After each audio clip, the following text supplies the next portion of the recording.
Hey, so welcome back to another one, you guys. If you're new to the channel, my name is Andrew with Younger Nissan in Frederick, Maryland. For more information on our inventory, please feel free to check out the link in the description box below. So today we're in the brand new 2024 Nissan Versa because this one starts at right around $16,000. There is a manual transmission available as well, which is very rare these days. But ultimately in this video, we will be testing out and going over everything about this one. So having said that, what do you guys say? Let's just go ahead and jump right into it. And as always, let's start with pricing. So as you can imagine, there are a few different trim levels for the 2024 Versa. First one being the S, starting at $16,290. Wow. SV for $19,580 being the trim level we are in today. And the SR starting at $20,300. But regardless of trim level that you go with, the power plant on the Versa is going to be the same. Powering the little beast is a 1.6 liter naturally aspirated inline 4-cylinder, putting out 122 horsepower at 6,300 RPM, 114 pound-feet of torque coming in at 4,000 RPM. That power being sent to the front wheels through your choice of either a 5-speed manual, that's comes standard by the way for the S trim level only, or a CVT. 0 to 60 time coming in at approximately 9.5 seconds, with MPG numbers coming in at 27 in the city, 35 on the highway for the manual, 32 city, 40 then on the highway for the CVT. Either way, taking regular unleaded fuel. And so before we do any kind of fun acceleration test here in the Versa, wanting to mention to you guys the drive mode. Yes, singular. There is a sport driving mode. It is hidden. It is a horizontal line located on the shifter itself basically, but adjusting things like the shift points and the throttle response. So now that I've got all of that out of the way, what do you guys say? Let's go ahead and find a straightaway. Let's put the Versa here to the test and let's see how quickly we can get our new 2024 Versa here in sport mode up to speed. All right, we're just merging now. Yo, baby.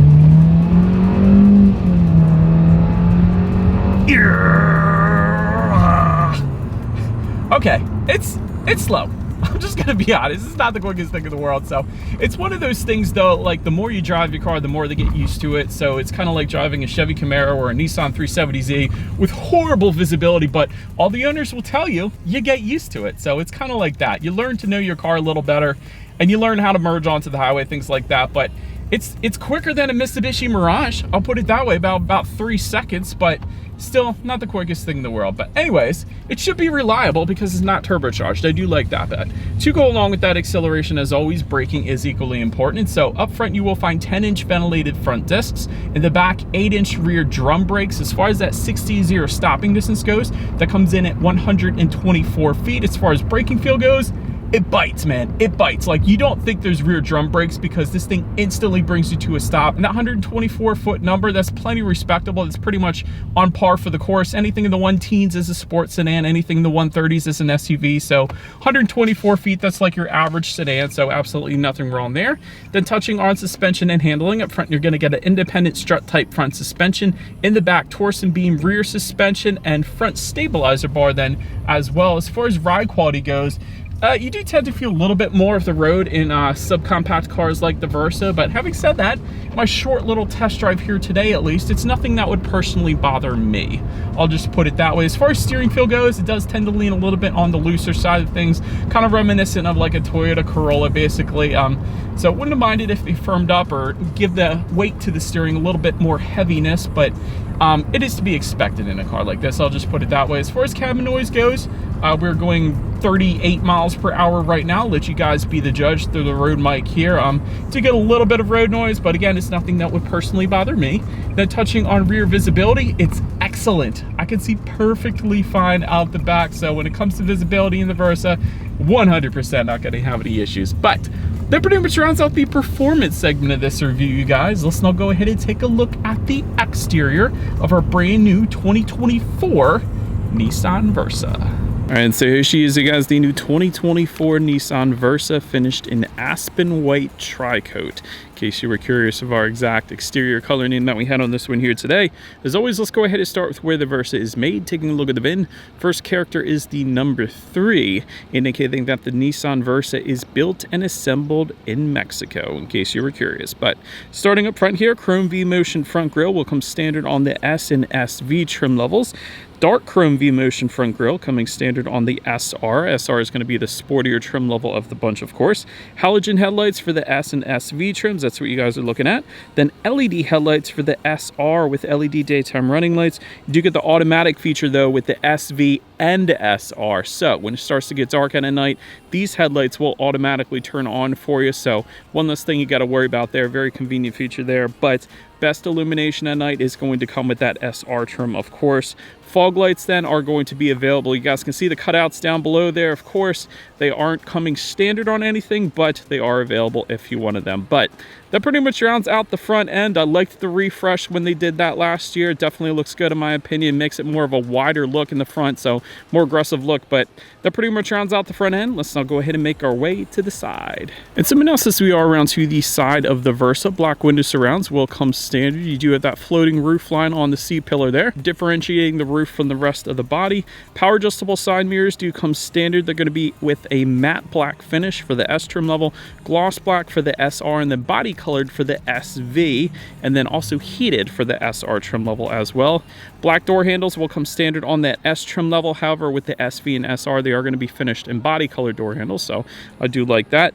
Taking a look down at the wheel setup then, 15-inch steel wheels with covers for that S trim, 16-inch aluminum alloys for the SV, and then 17-inch aluminum alloys for the SR. But that pretty much rounds out the side profile. So now go ahead and make our way to the back. All right, so now since we are around to the back of the Versa, all the way to the top, you're going to find a body colored shark fin antenna. Just below that, you're going to find a body colored rear spoiler for the SR trim level only, hence the reason we do not have it with us here today. But one of the cool things that the Versa does, and the Sentra does as well actually, but you do get a body colored rear diffuser down below there. I think that looks dang good in my personal opinion, so well done Nissan for that. However, I do wish they would have included LED taillights on the Versa. So they are, of course, halogen bulbs, so not as quite as bright as the LEDs, of course, but just below it all, you will find a single exhaust outlet tucked away underneath on the passenger side there. So having said that, I do believe you guys know what we have to do next here. As always, here is that exhaust clip.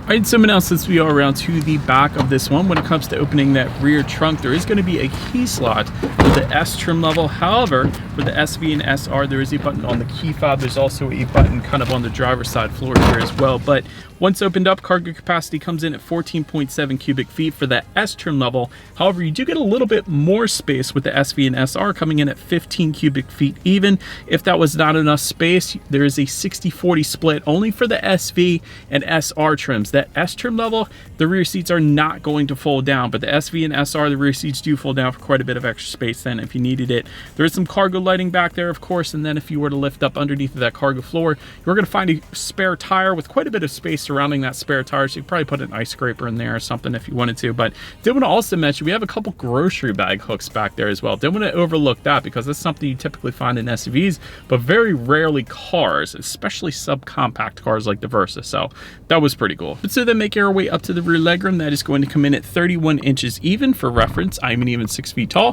This is how much space I had back there. There's going to be a single USB charging port that does come standard on the Versa. No rear ventilation, unfortunately, and no rear center armrest either. But then making our way up to the front seats, manually adjustable cloth seating will come standard for all trim levels across the board. However, if you were to go with the SV, you're going to get a premium cloth, and then the sport cloth is going to be found on the SR. So slightly different texture, slightly different color configurations, but overall, as far as seat comfort goes, it was actually not that bad. I didn't have any issues on my short little test drive here today. I do want to also mention, get heated front seats for the SR trim level only, and I do like the kind of contrast between the blue and the black that we have on our particular setup that we have with us here today. And there's more of those blue accents, and I'll touch on that when we get to the interior quality. But now, let's go ahead and take a look at the steering wheel. It is tilt and telescoping, and it's going to be leather wrapped for the SR trim level, otherwise, of course, wrapped in Urethane. urethane, and it is a flat bottom actually for all trim levels across the board as well, so that was pretty cool. Then make your way to the startup. Let me start by showing you guys the key. It does have a nice heft to it, so definitely a fan of the feel to the key. You got your Nissan logo on the top, lock, unlock, and the button to pop the rear trunk there as well. But the SR trim level is going to add a remote start and keyless entry with a push button start, which we also coincidentally have today on our SV trim level. So all I'm going to do here is simply put my foot on the brake and press that engine start button located just in front of the shifter. And so once started up, these gauges are actually not too bad. So the digital portion is going to be found on the left, and that is customizable. Speedometer is on your right, but the digital portion is going to give you things like the time of the day, how many miles you have left until you hit empty. There's your outside temperature, of course, trip A, trip B, fuel information, and all of that is changeable by using the steering wheel mounted controls found on the left side of the steering wheel there. So quite a bit of information you can play around with up there. So I actually don't mind the gauges at all. But now let's go ahead and make our way to overall interior quality. Automatic climate control coming standard on the SR trim level. Wireless phone charger for the SV and SR. I love that. That's just in front of the shifter, and it's rubberized bottom so your phone doesn't slide around either. So that's very rare in this segment, the subcompact segment. So big fan of seeing that. And actually, they didn't do that bad of a job at this price point. Let me tell you why. You get a bunch of gloss black finishes surrounding the shifter, and a lot of the competition will leave that a matte gray or a matte black plastic. So well done, Nissan, for doing that. Get a couple cup holders behind the shifter within the center armrest. There is a little bit of storage. There is a USB charging port in there as well. But I also like the kind of carbon fiber look kind of finishes that you find on the top of the shifter as well as on the doors. They didn't have to do that, but they did. They could have left it like a matte black plastic or a matte gray plastic like a lot of the competition does, but they put a texturized design to it. But my favorite part to go along with the blue seats is the blue touches found just above the passenger side glove box and surrounding the infotainment screen, which we'll get to here in a second. But that just makes the whole interior pop, and I love the way it ties together with the seats, like I said. So that was my favorite part when I first sat in this one. It looked absolutely amazing. Not to mention the chrome door handles as well. A lot of the competition, even in the compact car segment, will leave that a matte gray or a matte black, but Nissan chose to finish it in chrome. So they definitely did a very good job considering the price point here of the Versa. I'm just saying. But now let's go ahead and take a look at the infotainment screen. Like I said, 7-inch color touchscreen display coming standard with the S and SV trims, and then an 8-inch color touchscreen display for the SR. Either way, you get Bluetooth and audio streaming. Android Auto, Apple CarPlay though for the SV and SR trim levels only. So the S trim is not going to get Android Auto, Apple CarPlay, unfortunately. So keep that in mind. Of course, you can check out your radio information up there as well. And so when it comes to the sound systems, there are two of them. You're going to find a 4-speaker sound system for the S and SV trims, and then a 6-speaker sound system for the SR. So having said that, we do have the 4-speaker sound system with us here today. So let's go ahead and turn on the radio, see what we got playing this morning, and let's test out the clarity of this one. You could tell it's a 4-speaker sound system. Actually, bass was a little bit more than I expected. That was also FM radio, so it wasn't even Sirius XM or linked with Bluetooth or anything like that. So I would imagine the clarity would be a lot better if those circumstances were present. But again, FM radio, the bass I could tell was okay. The clarity, 4 speakers, Anyways, last thing I wanted to mention to you guys on the infotainment screen is when you do put the Versa in reverse, you will find a rear view camera coming standard across the board for all trim levels, letting you know who or what is behind you, which is always going to lead us into safety. And so front side curtain airbags do come standard. You do get driver and passenger knee airbags up front as well. You don't always get that, so that's pretty cool. In the back, you're going to have latch, aka lower anchors and tethers for children for the rear car seats, rear child door locks, tire pressure monitoring system, but also coming standard, forward collision warning, autonomous emergency braking with pedestrian detection, lane departure warning, high beam assist, and reverse automatic braking as well. That all comes standard on the S trim level. That is nuts. Anyways, overall, when it comes to my final thoughts here of the Sentra, this is an extremely affordable vehicle, maybe the most affordable vehicle here in the US, starting at just over $16,000. That is incredible with all the inflation we've been seeing lately. So well done, Nissan, for pulling that off. Great fuel economy as well, getting 40 miles per gallon. You really can't argue with that. And believe it or not, I actually love the interior quality of the Versa here. I can't believe I'm saying that, but at this price point, I'm not sure it gets much better. I mean, these blue accents look absolutely amazing. I'm so used to seeing black and gray and tan, and that's it. And sometimes red for Toyota, but very rarely do I see this nice ocean blue, which looks absolutely amazing on the seats, just above the passenger side glove box, like I said, and I absolutely love it. I think that probably made the interior for me. So Nissan, keep doing that. And so, but that is about it for this one, you guys. Thank you so much for watching. Feel free to follow Younger Nissan on social media at the bottom of the screen. Be sure to hit the subscribe and the bell notification button if you're into new car reviews and all of our fun YouTube shorts we put on our channel as well. Do appreciate you guys watching more than you know, and we will see you guys all in the next video. Bye. My heart rages around like an ocean